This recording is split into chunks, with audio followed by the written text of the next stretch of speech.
Hi കൂട്ടുകാരെ, അപ്പോൾ ഇന്നൊരു ഗെറ്റ് റെഡി വിത്ത് മീയുടെ വീഡിയോ ആണ് കേട്ടോ. അപ്പോൾ വീഡിയോയിലൊക്കെ കിടക്കാം. ഫസ്റ്റ് തന്നെ ഞാൻ പോൺസിൻ്റെ ഒരു മോയ്സ്ചറൈസറാണ് കേട്ടോ അപ്ലൈ ചെയ്യാൻ വേണ്ടി പോകുന്നത്. ഇതിന് തൊട്ട് മുമ്പുള്ളൊരു വീഡിയോയിൽ ഞാൻ ഗെറ്റ് റെഡി വിത്ത് മീയിൽ ഇതിന് ഡീറ്റെയിൽസും കാര്യങ്ങളൊക്കെ പറഞ്ഞിട്ടുണ്ടായിരുന്നു കേട്ടോ. അപ്പോൾ ആ വീഡിയോ കാണാത്ത കൂട്ടുകാരുണ്ടെന്നുണ്ടെങ്കിൽ ആ വീഡിയോ ഒന്ന് കണ്ടു നോക്കണേ, സപ്പോർട്ട് ചെയ്യണേ. അതിനുശേഷം ഞാൻ ലവ് ആൻഡ് ഗ്ലൗലിയുടെ ഒരു സൺസ്ക്രീമാണ് അപ്ലൈ ചെയ്യാനായിട്ട് പോകുന്നത്. അപ്പോൾ ഇത്രയും അപ്ലൈ ചെയ്തതിന് ശേഷം ഞാൻ നന്നായിട്ടൊന്ന് ബ്ലെൻഡ് ചെയ്ത് കൊടുക്കുന്നുണ്ട്. അത് കുറച്ചൊരു ഓയിലി ടെക്സ്ചർ ഉള്ളതാണ്. ഓയിലി ടെക്സ്ചർ ഇഷ്ടമില്ലാത്ത ആൾക്കാർ അത് വാങ്ങിക്കേണ്ട ആവശ്യമില്ല കേട്ടോ. പക്ഷെ നന്നായിട്ട് ഈസി ആയിട്ട് ബ്ലെൻഡായിട്ട് പോകുന്നുണ്ട് നമ്മുടെ സ്കിന്നിന്. എനിക്ക് വളരെ ഇഷ്ടപ്പെട്ടു കേട്ടോ അത്.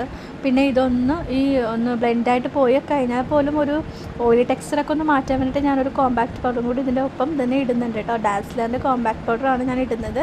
ഇത് ഞാൻ റീസെൻ്റ്ലി വാങ്ങിച്ച ഒരു കോമ്പാക്ട് പൗഡറാണ് കേട്ടോ. എനിക്ക് വളരെയധികം എനിക്കിഷ്ടപ്പെട്ടു. അതൊന്ന് അബ്സോർബ് ആകാനായിട്ടൊക്കെ ഭയങ്കരമായിട്ട് നമുക്ക് ഈസി ആയിട്ട് ആകുന്നുണ്ട്.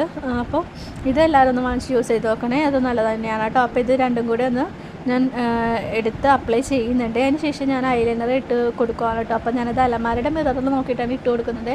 അതിൻ്റെ ഇടയിൽ കൂടെ പട്ടി ഷൂ കാണിക്കുന്നുണ്ട്. കെട്ടിയവനെയാണ് നിങ്ങളിപ്പോൾ കണ്ടുകൊണ്ടിരിക്കുന്നത്. ഇടയ്ക്കിടയ്ക്ക് ഇങ്ങനെ ഞാൻ വീഡിയോ എടുക്കുമ്പോഴത്തേക്ക് ആളിങ്ങനെ വന്ന് ഡിസ്റ്റർബ് ചെയ്യും കേട്ടോ. അതിന് ശേഷം ഞാനൊരു പൊട്ട് തൊട്ട് കൊടുക്കുന്നുണ്ട്, ചെറിയൊരു പൊട്ട് തൊട്ട് കൊടുക്കുന്നുണ്ട്. അതിനുശേഷം ഞാൻ എൻ്റെ ഡ്രസ്സിന് മാച്ചായിട്ടുള്ള ഒരു റെഡ് കളറുള്ള ഒരു ജുംക്കയാണ് ഇടുന്നത്. ജുംക്ക എൻ്റെ ഫേവറേറ്റാണ്. ജുംക്ക ഇല്ലാത്തൊരു കാര്യമില്ല. അതിനുശേഷം ഞാൻ അത് ഹെയർ കോംബ് ചെയ്യാനായിട്ട് പോവാണ്. അതിന് മുമ്പ് ഞാൻ ലിപ്സ്റ്റിക്ക് ആഡ് ചെയ്യാനുണ്ട്. ഈ ലിപ്സ്റ്റിക്ക് ഞാൻ ഡാസ്ലറിൻ്റെ തന്നെ യൂസ് ചെയ്യുന്നത്. ഇതൊരു ബീട്രൂട്ട് കളറാണ് കേട്ടോ. അപ്പോൾ ഇത് ഞാൻ സിന്ദൂരമായിട്ട് ഇടാറുണ്ട്, അതുപോലെ തന്നെ ലിപ്പിൽ ഇടാറുണ്ട് കേട്ടോ. എനിക്ക് വളരെയധികം ഇഷ്ടമുള്ള ഒരു കളറാണ് ഡാസ്ലറിൻ്റെ ലിപ്സ്റ്റിക്ക്. അപ്പോൾ അത് അങ്ങനെ അപ്ലൈ ചെയ്ത് കൊടുത്തിട്ടുണ്ട്. അതിന് ശേഷം ഞാൻ മുടിയൊക്കെ ഒന്ന് കോംപ് ചെയ്യുകയാണ് കേട്ടോ.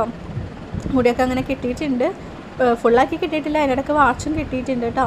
വാച്ച് കിട്ടാനായിട്ട് അല്ലെങ്കിൽ ഞാൻ മറന്നു പോകും. അതിന് ശേഷം ഞാൻ എൻവിയുടെ ഒരു വുമൺ സ്പ്രേ ആണ് യൂസ് ആക്കുന്നത്. നല്ല ലോങ് ലാസ്റ്റിംഗ് ആയിട്ടുള്ള സ്പ്രേ ആണ്. അപ്പോൾ അതും ഞാൻ ഇട്ട് കൊടുത്തിട്ടുണ്ട് കേട്ടോ. അപ്പോൾ മുടിയൊക്കെ ഞാൻ സെറ്റ് ചെയ്തിട്ടുണ്ട്. പിന്നെ ലാസ്റ്റത്തെ എൻ്റെ ഫൈനൽ ലുക്ക് ഇതാണ്.